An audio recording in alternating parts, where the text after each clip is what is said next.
What's up, everybody? Today we're going to be reviewing a video, was it going to be reviewing a video?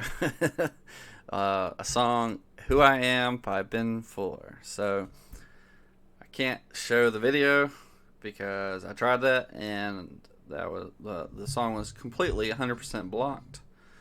So, we're going to do this the non-fun way with just the lyrics. So, hopefully I can remember some of my critiques for this. I may have to start finding a place to post some of these so that if you're really interested in seeing me react to the song the first time and actually hear the song, because I feel like that's helpful because I don't know, in reviews I like to hear the song rather than just do what we're about to do and just read the words. But let's look at our guidelines: directional, musically repeatable, theologically sound, the Bob test, artistic license, and congregational versus personal. So those help us discern how we should, or these are just guidelines of to help discern what we songs are appropriate for congregational versus personal worship. So, all right, here's a song, "Who I Am," and it's by Ben Fuller. So yeah, like I said, not going to be able to actually listen to the video, which is kind of annoying, but it is what it is. Alright, so I stand in front of the mirror, but I don't like who I see. Whoa, don't stop it. Great. Okay, I have to be careful with that. Looking back at me. Wish I could see things clearer, like who I'm supposed to be. In every trial, lift me higher, through the fire, hold me tighter, remind me again I was made for more. Alright, so I will say it is easier for me to go through the words. Also, you get some chords here if you want to play this. To look at these lyrics, but I feel like it's just so much better listening to the music. Anyways, that's beside the point. Alright. So I can tell right away I'm not going to sing this church because it's all in the first person. I stand in the mirror. I don't like who's looking back at me. I wish I could see things clear. Who I'm supposed to be. This isn't worship. So right away, this is not going to be congregational. So now we're seeing is this worth me using for personal worship? That's where I am already, just in the first verse. So I don't mind this. I mean, self-reflective. It's good to be self-reflective. So I look in the mirror. I don't like who's looking back at me. At least this is a complete thought. It's better than some songs. Wish I could see things clear, like who I'm supposed to be. We all have questions. We all wonder who we're gonna be, what we're supposed to be doing. God, we pray, God, am I, on the right path? Is this really where I'm supposed to be doing? So these are common problems. So for personal worship, I think these are fine questions to ask. This is where I get in the problem. In every trial, lift me higher, through the fire, hold me tighter. What is that supposed to mean? Lift me higher? What do you mean by that? Are you? I don't know. Through the fire, okay. Every modern Christian song has to have something on fire, so we're getting through that fire, getting it out of the way, I guess. Hold me tighter, okay. Remind me again I was made for more. More of what? What do you mean by that? What were you made for? More for? What are you doing? Are you not living the way you're supposed to? Are you not? Do you feel like you're not getting what you're supposed to? What do you mean by this? This is not anything that I don't remember God promising more. Now, if you mean more as in you were made to live in the kingdom of God, you were made to be in full relationship with God. Yeah, I'm with you. So what do you mean by made for more? Because we are made for more in the sense that we're made for we were made to be perfect. We were made to be in perfect relation with God, but because of our sin, we're not. So maybe that's what you mean. I don't know. All right, to the chorus. Who I am in the eyes of the Father. I will say, when I listened to this first, I noticed that he sounds a lot like Mercy Me, which is pretty crazy. Not gonna lie. I thought that was pretty cool. But anyways, he does sound a lot like Mercy Me. Just since you're not getting the full experience of me spending like a whole minute looking up to see if he had any relation to Mercy Me in the video. That's what you're missing out on because of copyright. Anyways. Alright. Who I am in the eyes of the Father. Who I am. His love set free. Who I am, or who I was left at the altar. I am yours. Lord, I believe. Post-chorus 1 times 2. Yeah. It's who I am. Okay. So that's the last part of the chorus there. Alright, so. Alright. Who I am in the eyes of the Father. Okay. Like, this is never really explained. Who are you in the eyes of the Father? The child of the Most High God. Is that what you mean by who you are in the eyes of the Father? I don't know. Never explained. I say never because I've actually, I know what verse 2 is. So, who I am, his love set free. That is not a complete sentence. That is two statements that have no connection to each other. Who I am. Are you saying you're set free by his love? Like his love. His love. Oops. Oh, sorry. I was looking at this wrong. His love set me free. You're missing a word. Who I am is the one his love set free. Either way. I don't know, like, what he's trying to say with this.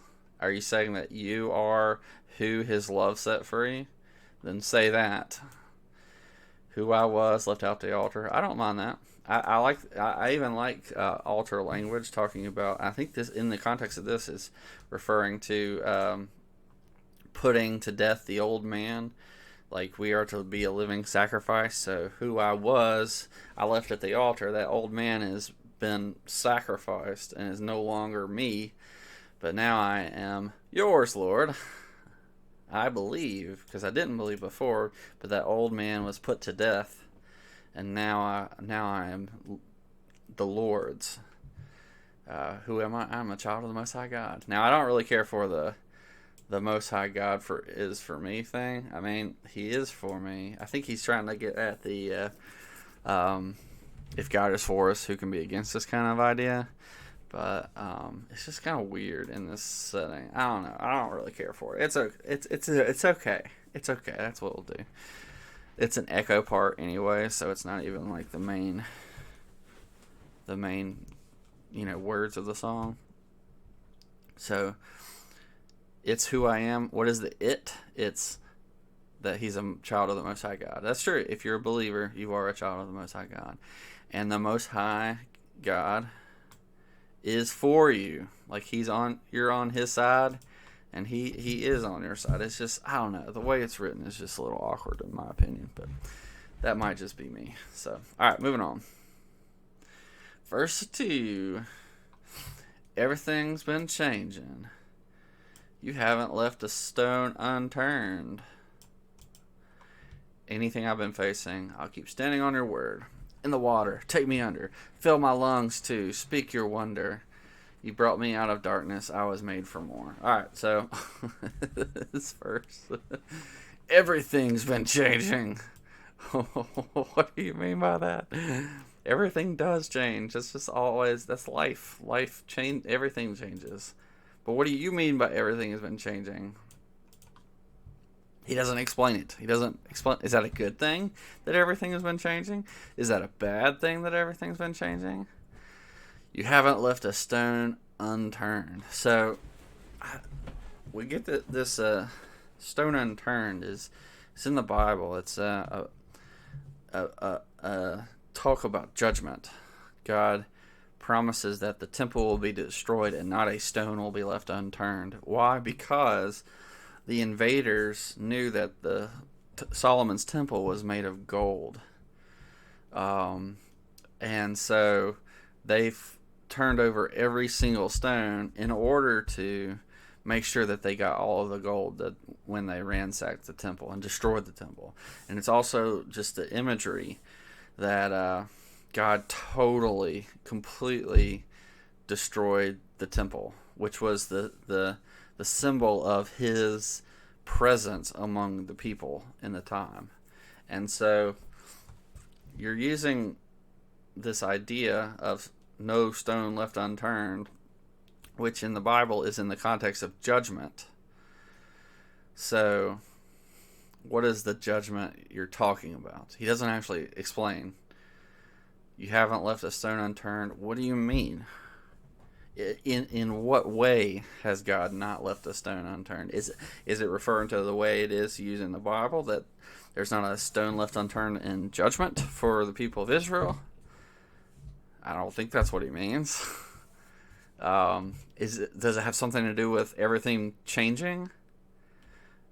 Is he saying that his life, maybe using like past context here, that what was left at the altar, the life that we were, and we are now a new creation, that's what is changing. We're no longer have a heart of stone, we have a heart of flesh.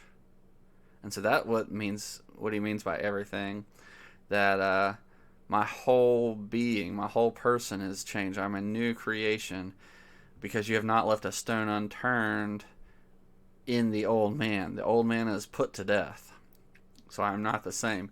Is that what you mean? I wish you would say that, because that would have made the song great.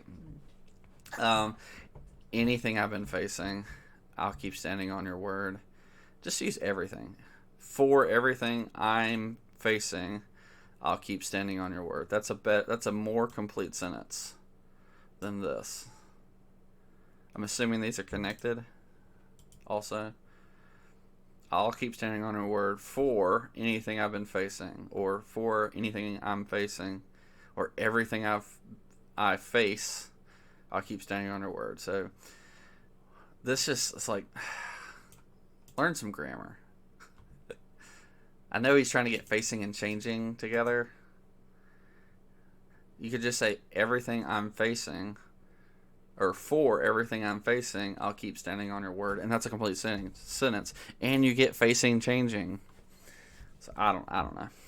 In the water, take me under, fill my lungs to speak your wonder. All right. This is weird. Like, yeah, is he talking about baptism here? Take me under. At least he's dunking, going all the way under, because that's the right way. So we know he's a Baptist because he's going under the water. But I don't know why you're filling your like, is this filling your lungs part of being under the water? There's an interesting idea if you've ever read Ted Decker's Circle trilogy, which really is 4 books. There's this really great idea of the drowning, and part of it is having those people have to drown for salvation, and eventually. Anyway, so just a really cool idea in the book, but I don't think that's what he's talking about, like going under the water and then filling his lungs with water. I think these are supposed to be 2 different ideas, but he says them in rapid succession. So they're kind of like taken in one, and they're not clear. They're not clear. So in the water, you should fill your lungs to speak your wonder. Because with commas, you can take out this part, and it should still make sense. In the water, fill my lungs to speak your wonder. But part of filling your lungs is taking me under the water in which you are in. So yeah, this is all sorts of weirdness going on here. All right, you brought me out of darkness. I was made for more. Again, we have that made for more. What do you mean by you were made for more? Just don't leave such vague statements that they're not helpful. They're not helpful. That's the problem. Vagueness and unclarity in music, Christian music, that's the problem with modern Christian worship music. It's not clear. But in worship, we need things to be clear. We've already got the Bible, which can be confusing enough in different places. We don't need more confusion. We need clarity. The Bible gives us clarity on a lot of things, even though can be difficult to read and understand sometimes. But these songs that are supposed to be for the people of God, helping them understand the Bible, which is part of worship, understanding the Bible. They're not clear. They're not helpful. All right, so then we go about the chorus, same thing. Then we get a post-chorus, which is, this is the post-chorus. So this is the bridge. You gave up everything for me to have everything. For all of eternity, a song in my lungs to sing.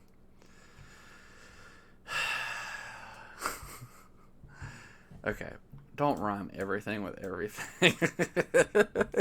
Please. Take a little more time to find something. Like, you gave your life so I could have everything. That's better. That's so much better. I don't mind this. For all of eternity, a song in my lungs to sing. Or you could just say, for all of eternity, I have a song to sing. I'll have a song to sing. I will have a song to sing. I don't know. It's just, he mentioned lungs before, breath in his lungs, so I think he's trying to tie back to that, but it's just awkward. A song in my lungs to sing. The song isn't in your lungs. It's the breath that's in your lungs. But the song is maybe in your heart. I don't know. Anyways. And then it's just more of the I'm a child of the Most High God. Over and over, repeated. So that's this song, Who I Am. Let's get into the worship guidelines. So directional, yeah, he is talking to God. So musically repeatable, it's pretty simple. You saw the chords. They're just like 1, 5, 6, and 2. I think that's what it is. I guess it could be in D. So it'd be 1, 4, 6, and 3. Or 2. No. 1, 2, 6, and 5. Anyways, it's really easy. It's nothing major. Any guitar player should be able to pick that up. Anyways, theologically sound, it's not bad. I mean, it's got good theology in it. The problem is it's not clear. That's the problem with this song. It's not clear. Artistic license. So, again, that's the problem right there. Well, I skipped that. Sorry. Bob test. Bob test, I think it's fine. It's, you could say that maybe it's not as specific about the triune God, but not every song has to do that. So, artistic license, this is the problem right here. I have to have too much artistic license for this song. There's, the song isn't clear. The song is not clear about what it's supposed to be. There's so many vague things that are said in here, like, I was made for more. What do you mean by I was made for more? He has these short little things like, in every trial, lift me higher, through the fire, hold me tighter. It's like if you could throw in a whole bunch of like catchphrases into one little sentence, and I suppose they will make sense, but they don't make sense at all. Just be clear in the way you're writing songs. That's the message of this. Just be clear. So definitely would not sing this congregationally. Personally, it's okay. It's fine, I guess. It's fine. So that's my thoughts on that song. Let me know what you think, and we'll catch you next time. Peace.